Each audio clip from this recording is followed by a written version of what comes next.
épisode des Pacific OE, ton podcast d'analyse de l'actualité globale et locale qui t'aide à naviguer efficacement dans ce monde changé. Aujourd'hui, les innovations nous viennent de part et d'autre sans qu'on ait le temps de pouvoir y comprendre forcément quoi que ce soit. Mais heureusement pour nous, les jeunes sont là pour sauver la mise comme ce fut le cas avec les millénials lors du boom Internet. Maintenant, c'est au tour de la Gen Z qui a grandi dans un monde high-tech de prendre la relève et de garder le cap de notre révolution.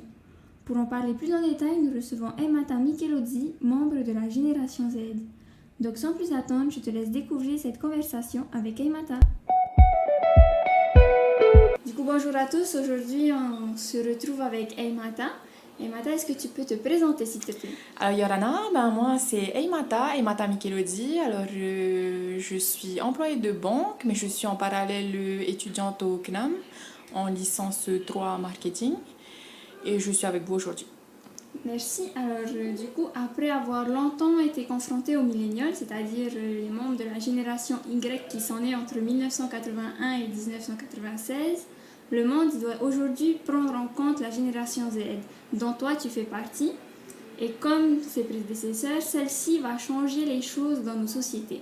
En effet, comparé aux millénials, vous, la Gen Z, êtes plus confiants envers les réseaux sociaux et vous allez même jusqu'à les favoriser pour effectuer vos transactions.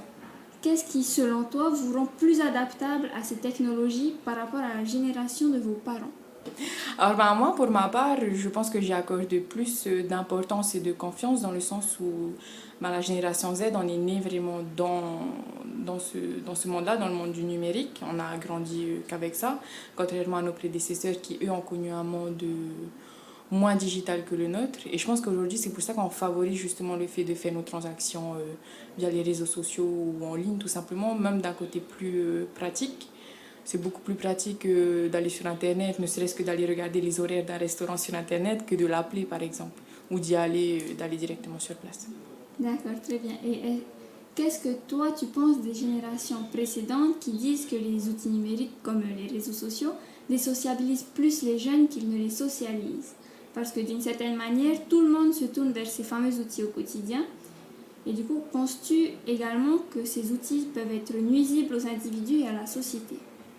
Alors malheureusement, d'une part, je partage le même avis que cette génération en question. Bon, bien sûr, pas sur tous les mêmes points, pas dans un extrême, bien sûr, mais sur certains points, c'est vrai que pour certaines catégories de personnes, eh bien, ça les a désociabilisés. Aujourd'hui, on va favoriser le fait ne serait-ce que de converser via Messenger, par exemple via Facebook ou d'autres réseaux sociaux, que d'aller directement sur place. Et voilà, je pense que c'est ça qui enlève un peu ce côté un peu social, bien sûr. Bon, après, il y a des extrêmes, comme par exemple toute une génération qui se met de côté, qui se recroqueville chez soi, par exemple. On peut donner des exemples du métaverse où malheureusement, il y a eu beaucoup de victimes, par exemple. D'accord. Et du coup, toi, qu'est-ce que tu aurais à dire aux générations précédentes qui critiquent un peu, on va dire, à l'extrême, ces fameux outils numériques? Moi, comme je l'ai dit, je partage un point de vue, mais je pense que j'aurais à leur dire, c'est qu'il ne faut pas oublier que ces outils digitaux, ils ont aussi donné la clé à beaucoup de personnes, que ce soit des jeunes comme des moins jeunes, justement pour améliorer leur quotidien en général et pour que justement le quotidien il soit un peu moins rude, un peu moins dur pour tout le monde. Super. Et du coup, toi, en tant que digital native, en tant que membre de la Gen Z, vous faites plus souvent confiance aux influenceurs ou aux publicités marketing? Oui, alors je pense que, étant donné, comme on a grandi aussi dans cette ère où on faisait beaucoup de publicités mensongères, où justement à la télé, tu vois cette petite bande en bas qui justement contredit toute la publicité, l'avantage avec les influenceurs, je pense que chaque influenceur diverge bien sûr, hein, mais je pense qu'aujourd'hui avec les influenceurs, on a ce côté un peu où la personne teste le produit avant que nous, consommateurs, on l'utilise par exemple.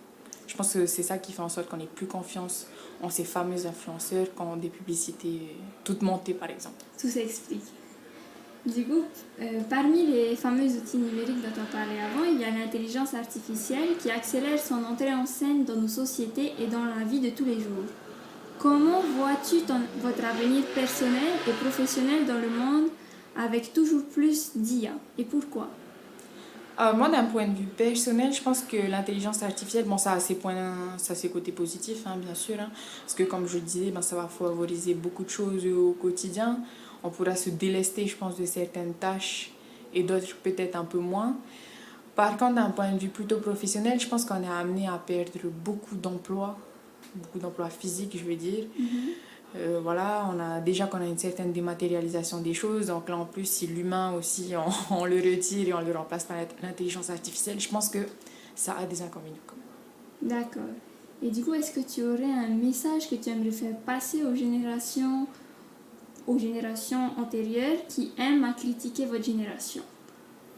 Moi, ce que j'aurais à leur dire, c'est que, bon, critiquer, oui, mais ne pas oublier que même eux, ça les soulage d'une certaine façon. Beaucoup de cette génération utilisent encore les canaux digitaux qu'on a aujourd'hui et l'utilisent même très couramment. Donc, se plaindre, oui, mais à une certaine dose quand même. Et du coup, à l'inverse, qu'est-ce que tu aimerais dire à la prochaine génération qui, elle, va vivre dans un monde sans doute encore plus technologique et complexe que celui qui est actuellement? Alors là, je pense que moi, ce que j'aurais à donner comme conseil, c'est justement, on en parlait tout à l'heure, c'est justement éviter cette fameuse désociabilisation. Je pense justement là, on aura besoin des générations antérieures aussi qui pourront nous aider, nous, mais aussi les personnes à venir, à justement rester relativement connectés et éviter justement de se séparer. Ok, c'est super. Merci, Elmata. Donc, comme l'a souligné notre invité, l'entraide intergénérationnelle est importante pour l'évolution de nos sociétés. Et il ne faut pas oublier que certains événements qui peuvent parfois paraître aux membres des générations précédentes comme un mauvais présage pour l'avenir peut être vu comme une opportunité pour les jeunes de demain qui, eux, n'hésiteront pas à la saisir pour se voir grandir en construisant le monde de demain.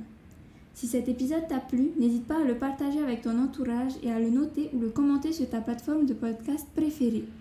Et si tu veux en savoir plus sur le sujet de la génération Z, n'hésite pas à aller voir la newsletter TOE sur ce thème. Tu peux la retrouver sur notre site internet pacificventuri.com et tu peux également t'y inscrire pour ne jamais manquer un numéro. À la semaine prochaine pour un nouvel épisode, un nouveau thème. Prends bien soin de toi. Nana!